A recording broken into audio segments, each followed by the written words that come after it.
Assalamualaikum warahmatullahi wabarakatuh. Bismillahirrahmanirrahim. Wassalatu wassalamu ala asyrofil anbiya'i wal mursalin wa ala alihi washabbihi ajma'in. Amma ba'du. First of all, I want to thank for this kind of opportunity that we have to present our topic, research about juridical constraint in toll road development investment agreement in Indonesia related to land procurement or land acquisition. First of all, I will introduce our member, researcher from this opportunity. First, me, Rimba Supriatna, is the first author, and the second is Frency, Siska, and the third one is Fabian Jambak. This research is objective for the SoRes at LPPM Unisba. For the first step, I will try to explain about the background. The background is about the Indonesia as a developing country. That one of its characteristics is the infrastructure being the necessity, the obligation for the state to fulfill. Consequences is the state has an intensive program to build a toll road program infrastructure project. As the consequences, the state has authority to use land for development to build the toll road project. The land itself it's used to develop the toll project, not necessarily or not narrowly occupied and legal certainty about the ownership of the land, but the things or the problem appeared when the land is occupied by individual and the state want to use the land for the toll road infrastructure project.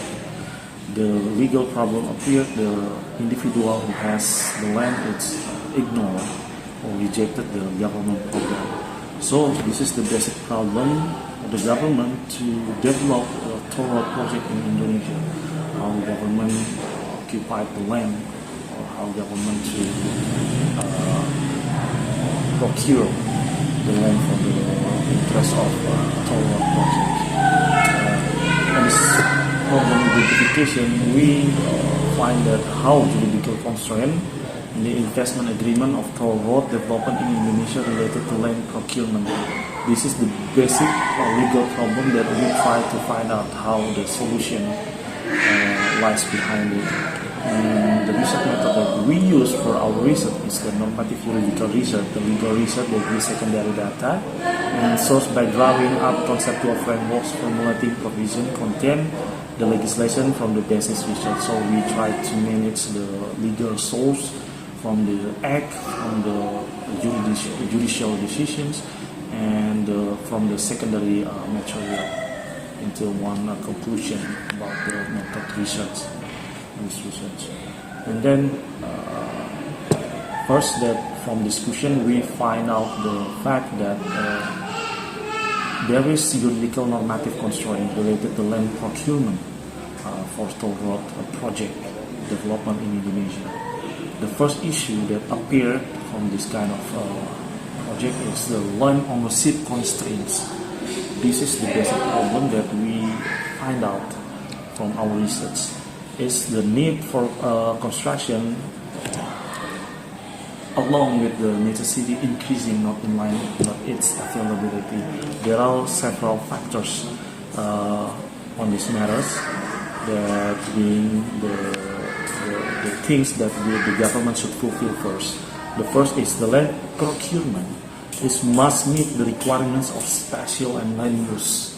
That's the first thing that the government should fulfill for the project settlement on toll roads. And the second thing is the prevent pollution and environmental damage. And the last third is the land use should not result loss or community and development interest.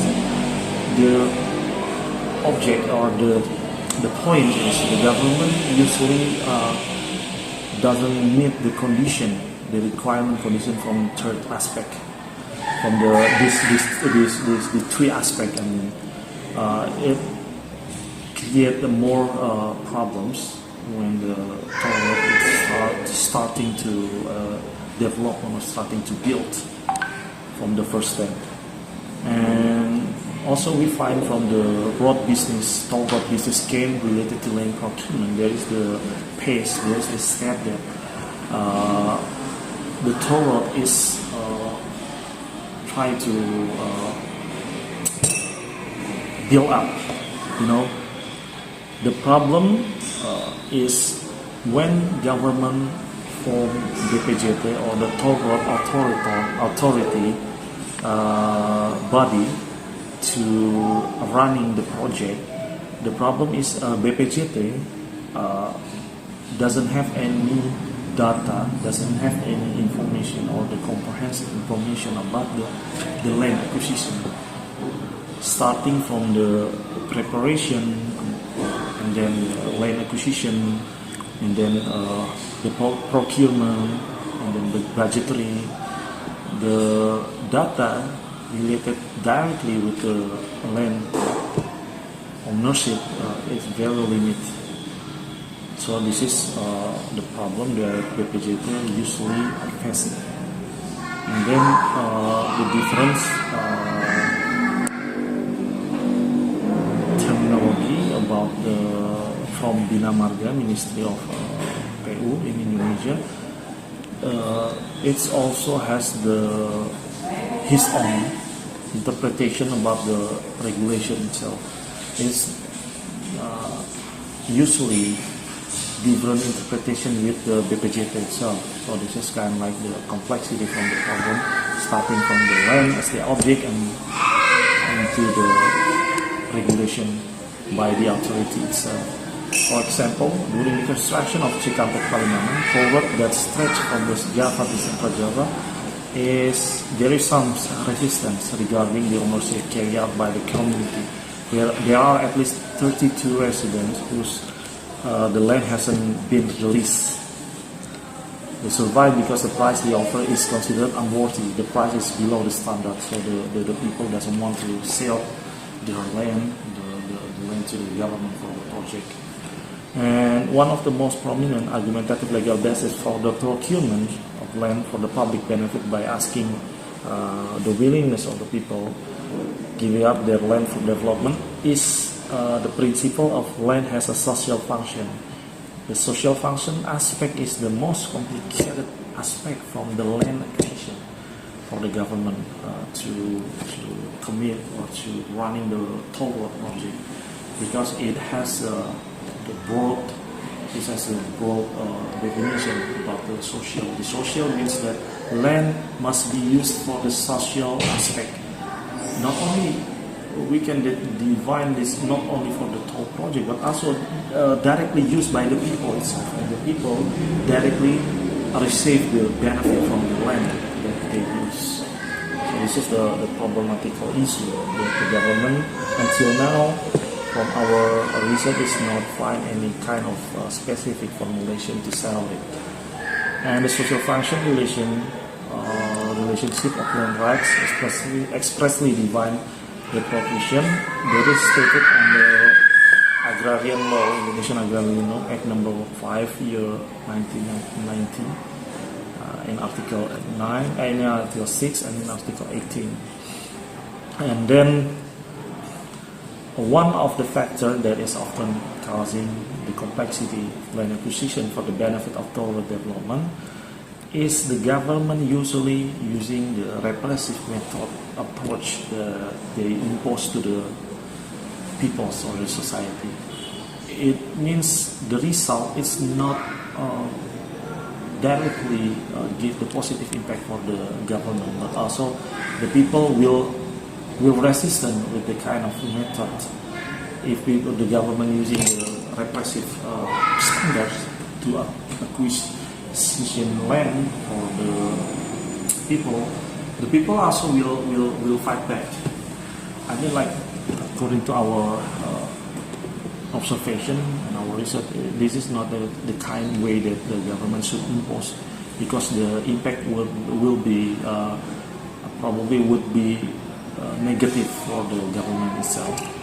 And then from the law number 2, 2012, there is no explicitly there is no clear, specific the basis and the criteria about how to assess the basis about the status right of land.